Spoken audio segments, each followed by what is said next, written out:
She took a bus for 6 hours. So cute. So cute.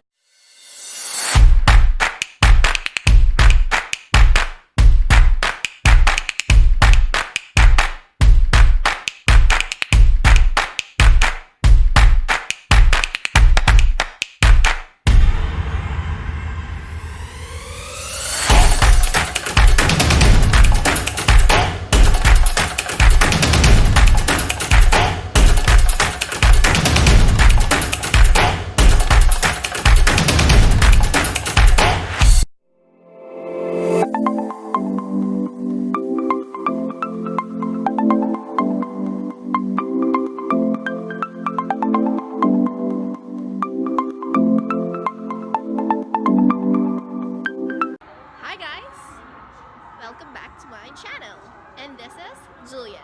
Okay, so for today's video, we are in Nas Daily's Meetup with Alyne and Aegon. So let's go inside. You said you have questions? So anything or videos I make are hey. You look different in real life. This is my assistant. I didn't even recognize you. Come sit here. I started by making videos about things that I wanted to change in the world.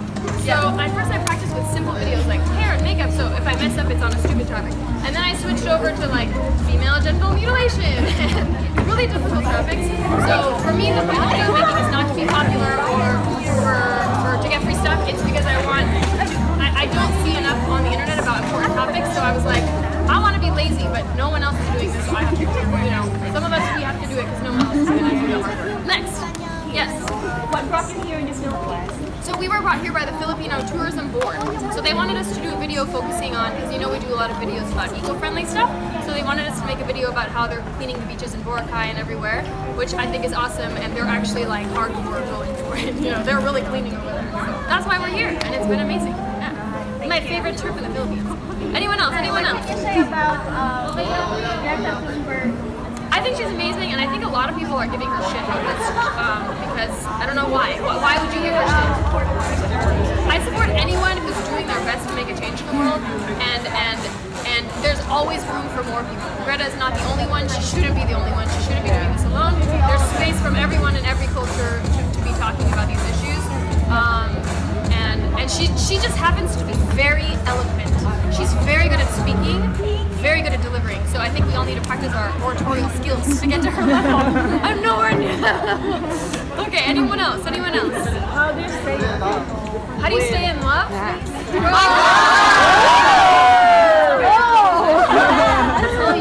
I think Nas and I mean, we could break up tomorrow, Oh no! No guarantees.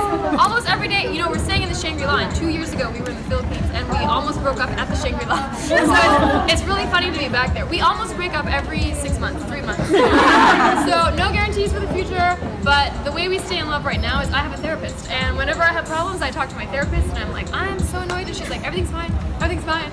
So I think having someone else that's a professional to talk to, because instead of blaming him for problems, the therapist will tell you, you need to work, even if it's someone else's fault, the therapist will never say that. They say you need to work on how you internalize anger or how you talk back when someone is mean to you. You need to be nice still, no matter what. You never have an excuse to not be nice. Obviously not if someone's like hitting you with it. So yeah, I think that helps a lot is remembering that I can, even if this relationship doesn't last, which I really hope it does, that I can learn a lot from this relationship and become the best version of myself in a relationship, right? Yes. So always, you can take that with you. Ma'am, Yeah. last two questions. Last 2 questions, 2 more. What's your advice for the future content creators? I think my advice is to make sure you're working hard all the time and sacrificing everything in your life. Because the people who are doing it on the weekends or once a week are not going to succeed most likely.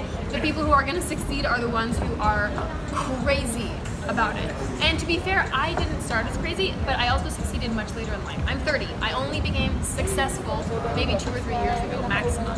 And so it took me all the years before to kind of learn the skills that I'm using now. Being comfortable speaking in front of groups is a big one.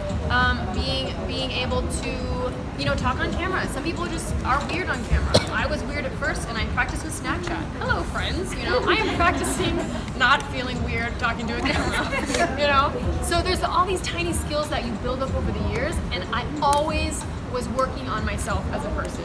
So when you're always working on being the best version of yourself, even if it's not meant to be for a career, you can utilize those skills and leverage them for whatever career you want, if it's content creation or something else. Last question.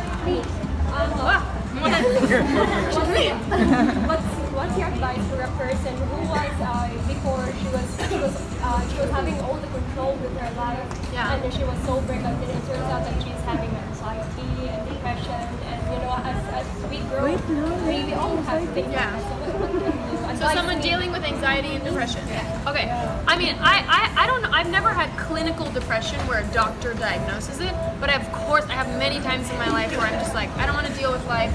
I don't want to deal with this. Definitely anxiety to some degree. Again, I'm not diagnosed. I don't want to say I'm diagnosed, but I feel inside constant anxiety because my mother is anxious. So I am like my mother. I grew up with an atmosphere of anxiety. So I'm used to it. Even if everything's fine, I will create a problem so that I can feel anxiety, So I think the best thing to do is when I feel anxious or when I feel sad, you first of all, don't beat yourself up. That helps no one. Saying I suck or I shouldn't feel this way is helpful to no one. So the first step is that. Now, once you not beat yourself up, you're still sad, right? You're still depressed, you're still anxious. So what you need to do is, first of all, talk to a professional. Make sure you trust the professional. Don't just take pills for no reason. If you need pills, take them. I don't need pills, but I do still feel the anxiety. I feel anxiety every single day. I feel anxiety every single day. But the point is that when I feel the anxiety, I think to myself, like, what is causing this? What can I change in the situation? What can I not change? What is causing the anxiety? You know what I mean? And is this really necessary to feel anxious about? Like, I had a health scare recently, and once I had the health scares are great. They remind you how great everything was before, right? So pretend you got diagnosed with a horrible disease, and now everything before seems like the best life ever, right? Because you were alive, right? So I think that helps me a lot. Is like, today my phone broke 100%. Tomorrow I have 16 women from around the world flying to learn content creation with me, and I have no phone. I have this event which I had no idea how to organize. We were on an island. Everything's breaking. Everything's falling apart. In the past, I would have died. I would have freaked out and died. But instead, I just go, everything in the past has gotten solved eventually. So these problems will be solved. I just have to do the annoying steps to solve them. That's it. Great. Okay, let's go to the side. So that when we started traveling, I would still do yoga and stuff. I think it is important to stay healthy. But it's so, the things that he works out a lot. I just do stretching, and I try to make sure the food I'm eating is good, because that's all I'm gonna get. We don't get a lot. Oh, hello, so nice to meet you. Nice to meet you. I love your pink from head to toe. Say hi to my video. Hello, video people on the internet. Or not on the internet.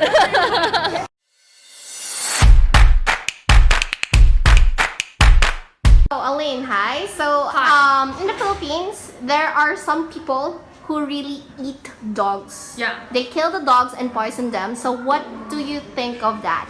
I'll tell you the truth. I'm vegetarian, so I don't see a huge difference between dogs and cows and anything else. I think if you think it's bad to eat dogs, then you should think it's bad to eat cows. And just because you don't relate to a cow doesn't mean it doesn't have feelings and an emotional life like a dog. Also, even if you hate animals, the whole planet is dying because of over-farming, and we're feeding all of that food to animals.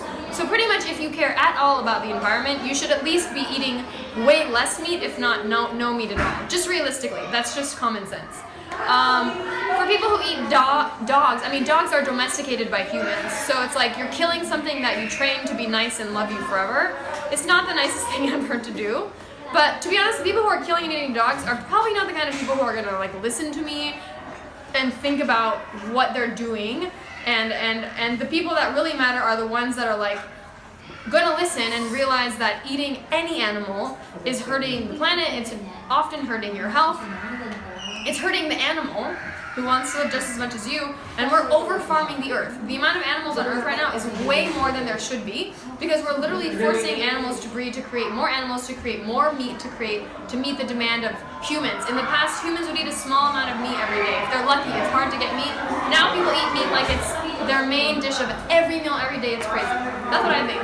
Okay, so last question. Yes. This one you didn't answer earlier, Alina. So if you have a day to live, what video would you make to make it last? I would make a video about either being kind or about valuing yourself, that realizing that everyone has internal value and that no one should say anything negative or mean to you, and if they do, that's their problem, but you have value. Because I think so many people live their whole lives without realizing. Hey Joshua, what's up, man? Thank you for that. Thank you so much, Alyne. Thank you for rescuing. Please like and subscribe on my YouTube channel. Follow me on Instagram, Facebook, and Twitter. And adios, me gusta.